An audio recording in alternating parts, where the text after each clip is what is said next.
श्री स्वामी समर्थ. श्रावणातील दुसऱ्या सोमवाराच्या सर्वांना मनपूर्वक शुभेच्छा. शिवहर शंकर नमामि शंकर शिवशंकर शंभो.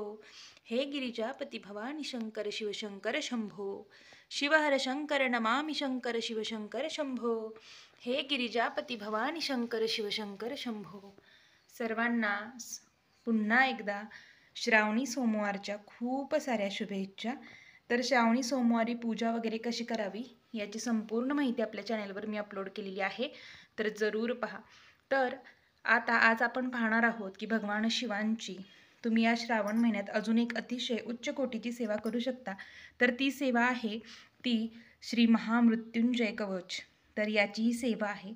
तर ही सेवा आत्मविश्वास वाढवण्यासाठी, तुम्हाला जर भीती वाटत असेल तर भय निवारण करण्यासाठी व सर्व रोग दूर होतात या सेवेमुळे.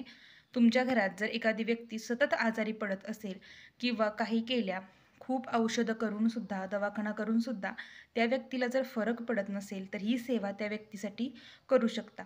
आता ही कुणी करावी तर आईने मुलासाठी, आपल्या पतीसाठी, आपल्या सासू सासऱ्यांसाठी, कुणासाठीही करू शकता. आता स्वतः त्या व्यक्तीला स्वतःसाठी करायची असेल तर मम असं त्या व्यक्तींनी म्हणावं. आणि जर एखाद्या व्यक्तीसाठी करायची असेल तर त्या व्यक्तीचं नाव घेऊन सेवेला सुरुवात करावी. आता ही सेवा तुम्ही 11 दिवस, 21 दिवस, 41 दिवस करू शकता. आणि ही सेवा संकल्पयुक्त करू शकता किंवा फक्त श्रावणात जर तुम्हाला सेवा करायची असेल तरी फक्त श्रावणामध्ये ही सेवा करू शकता. तर संपूर्ण श्रावण महिना दररोज तुम्ही ही सेवा करू शकता. आणि ज्यांना फक्त संकल्पयुक्त करायचे आहे त्यांनी आजपासून, उद्यापासून सुद्धा सुरुवात करू शकता, कारण श्रावण महिना हा भगवान शिवांना समर्पित आहे. तर या महिन्यात कधीही तुम्ही या सेवेला सुरुवात करू शकता. त्यापूर्वी तुम्हाला एकदा स्वामी स्तवन वाचायचं आहे आणि स्वामींच्या 11 माळी तुम्हाला जप करायच्या आहेत व नंतर स्वामी या महामृत्युंजय कवच आहे तर या सेवेला सुरुवात करायची आहे. तर ही सेवा आपल्या नित्यसेवेच्या ग्रंथात आहे. महामृत्युंजय कवच हे संपूर्ण नित्यसेवेच्या ग्रंथामध्ये आहे, तर ते तुम्हाला मिळेल. तर पान नंबर 111 वरती हे महामृत्युंजय कवच आहे. तर हे तुम्हाला काय करायचं आहे तर त्या आजारी व्यक्तीच्या, तुमच्या घरात कुणीही आजारी असतील तर त्या व्यक्तीच्या तुम्ही नाडीवरती हे म्हणू शकता किंवा त्या व्यक्तीच्या हृदयावर किंवा डोक्यावर हात ठेवून म्हणायचं आहे. किंवा आपण ज्या पद्धतीने तारक मंत्राचं तीर्थ करतो त्या पद्धतीने तारक मंत्राचं तीर्थ अभिमंत्रित करून सुद्धा तुम्ही ते देऊ शकता.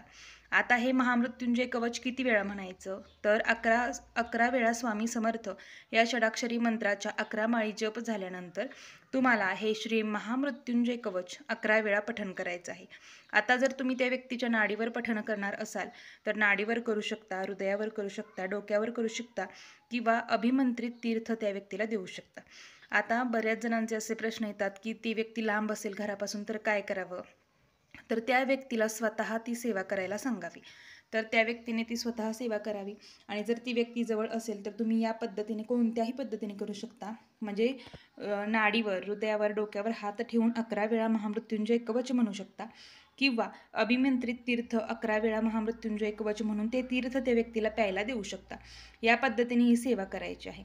आता त्या व्यक्तीसाठी करणार असाल तर संकल्पयुक्त सेवेसाठी तुम्हाला पहिल्या दिवशी संकल्प सोडणं गरजेचं आहे.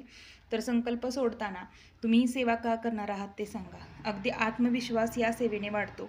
भीती जर वाटत असेल, घरात काही गृहदोष असेल, बाहेरील बाधा असेल, त्रास असेल किंवा अतिशय जर आजारी एखादी व्यक्ती असेल तर त्यासाठी हे खूप प्रभावी तीर्थ आहे. जरूर करून पहा. तर ते तुम्हाला मी महामृत्युंजय कवच वाचून दाखवते.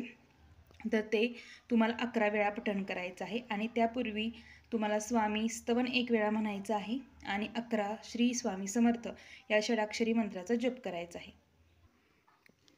तर या आपल्या नित्यसेवेच्या ग्रंथात याचं सर्व माहिती दिलेली आहे आणि ही सेवा केंद्रातूनही दिली जाते. जर एखादी व्यक्ती खूप औषध करून, दवाखाना करून बरी होत नसेल तर त्यांना धुमावती तीर्थ, जे यापूर्वी ही माहिती सांगितली होती, तर धुमावती तीर्थ 41 दिवस तीर्थ त्याचं घ्यावं सेवा करून व त्याचबरोबर श्री महामृत्युंजय कवच हे आहे तेही, याचंही तीर्थ ते व्यक्ती घेऊ शकते.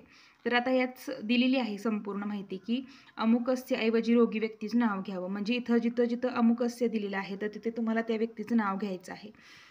तर आपण वाचून पाहूया. थोडंसं कसं वाचायचं ते सांगते.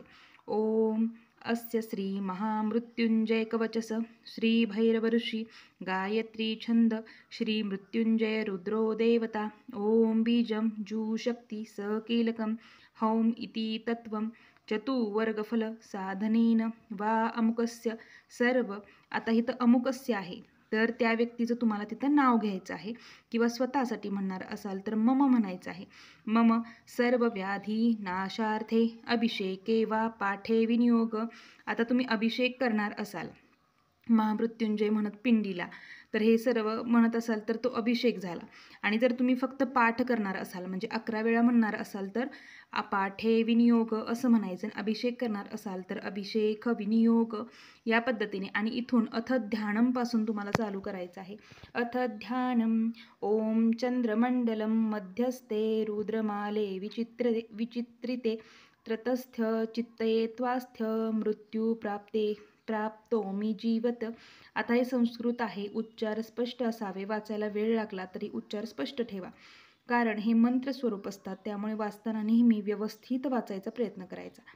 अथ कवचम ओम जूम सम हौम शिर पातु देवो मृत्युंजयो मम श्री शिवो वै ललाटच ओम हौम भ्रूमो सदाशिव नीलकंठो वतान्नेत्रे कपर्दी मे वतांच्युती त्रिलोचनो वतान मदंडो नासो ते त्रिपुरांतकम.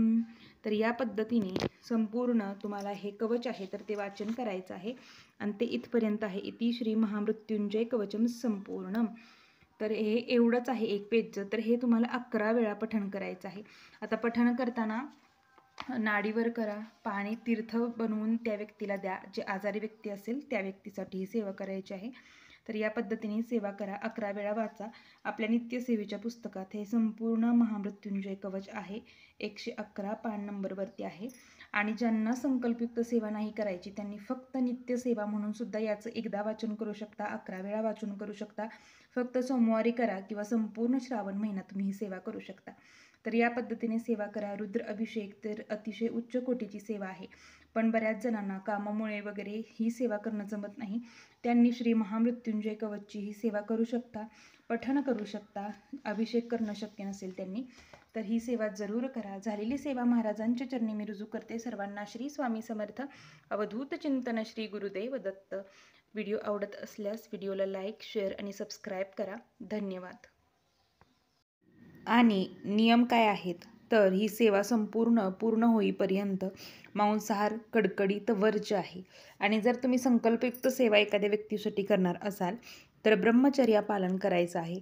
आणि मनाची व शारीरिक शुद्धी पाळावी, शुचिर्भूतता पाळावी.